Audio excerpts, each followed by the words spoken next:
ये सबसे बड़ा अपराध, सबसे बड़ी लोकतंत्र की हत्या ये केंद्रीय सरकार ने आज की है। लेकिन ये आज जो है कि वो चुनाव का प्रोग्राम डिक्लेयर करने जा रहे थे, उससे ठीक 1 घंटा पहले एलजी को एक लेटर आता है और वो चुनाव आयोग को तुरंत वो लेटर देते हैं कि चुनाव की प्रक्रिया को रोक दें। इससे उनकी नीयत में खोट थी कि उनको बैकडोर से 1 साल और सत्ता मिल जाए और उन्होंने उसको हासिल करने का प्रयास किया। कि अभी जो कानूनी चीज़ें होंगी उसको देखेंगे क्या कर सकते हैं। ये सबसे बड़ा अन्याय कोई इतिहास में हो सकता है।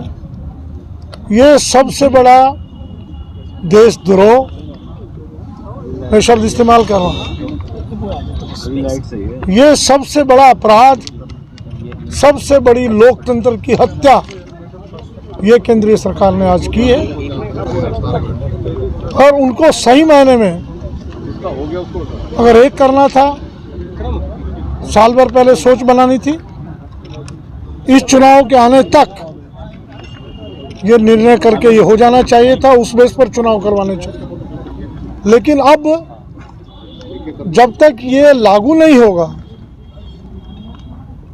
तीनों नगर निगम एक नहीं होगी, तब तक ये सत्ता पर फिर काबिज रहेंगे।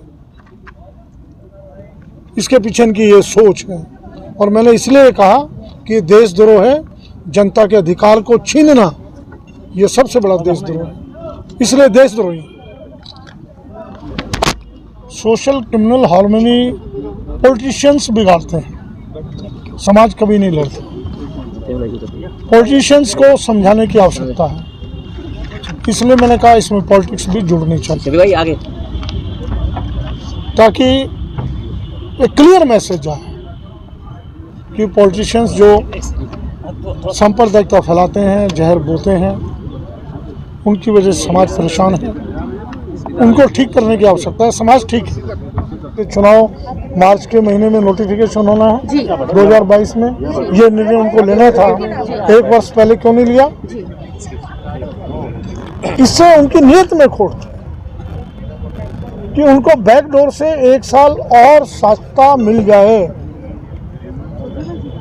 और उन्होंने उसको हासिल करने का प्रयास किया। कि अभी जो कानूनी चीज़ें होंगी उसको देखेंगे क्या कर सकते हैं। लेकिन ये आज जो है कि वो चुनाव का प्रोग्राम डिक्लेयर करने जा रहे थे, उससे ठीक 1 घंटा पहले एलजी को एक लेटर आता है और वो चुनाव आयोग को तुरंत वो लेटर देते हैं कि चुनाव की प्रक्रिया को रोक दें।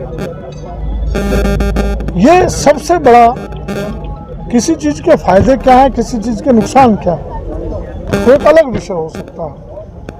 और इनको करना भी था, चुनाव होने देते। मैं अमित शाह जी से क्वेश्चन पूछ रहा हूँ, संविधान के पद पर बैठा हूँ। जब तीनों नगर निगम बाइफरकेट हुई थी, उस वक्त नगर निगम मौजूद थी, काउंसिलर्स मौजूद थे, वो अलग नहीं हुए थे। उन काउंसिलरों को जितनी सीटें हुई, जो इस दिल्ली से आते थे इस दिल्ली में चले गए, जो नॉर्थ दिल्ली कॉरपोरेशन में आते थे नॉर्थ दिल्ली में चले गए। संख्या तय हो गई, वो वहाँ हो गए, वो शासन चलता रहा, लोगों की हेल्प होती रही। अब ये चुनाव हो जाते हैं, आप 1 साल में नगर निगम को एक कर लेते, कौन रोक रहा था आपको? इलेक्शन नुमाइंदे चुन करके आते, जनता की आवाज़ को उठा सकते थे। 1 साल बाद आपको फ़ायदा लग रहा था, जनता को विश्वास में लेते तो इसको ये करने से ये फ़ायदा होगा, तो उसको एक कर लेते। काउंसलर वही जो जीत के आते वो रहते, किसी भी पार्टी के आते। लेकिन उनको सत्ता 1 साल और हथियानी थी। आम आदमी पार्टी सत्ता में आ रही है, ये जग जाहिर था। पंजाब के एग्जिट पोल ने ये क्लियर कर दिया था, इसलिए उनकी बेचैनी साफ दिखाई देती है, उनकी बदनीयत साफ दिखाई देती है, उनकी हिटलरशाही साफ दिखाई देती है, उनका देशद्रोह साफ दिखाई देती है। देशद्रोह शब्द मैं इस्तेमाल कर रहा हूँ कि जनता के अधिकारों को छीनना, वो देशद्रोह।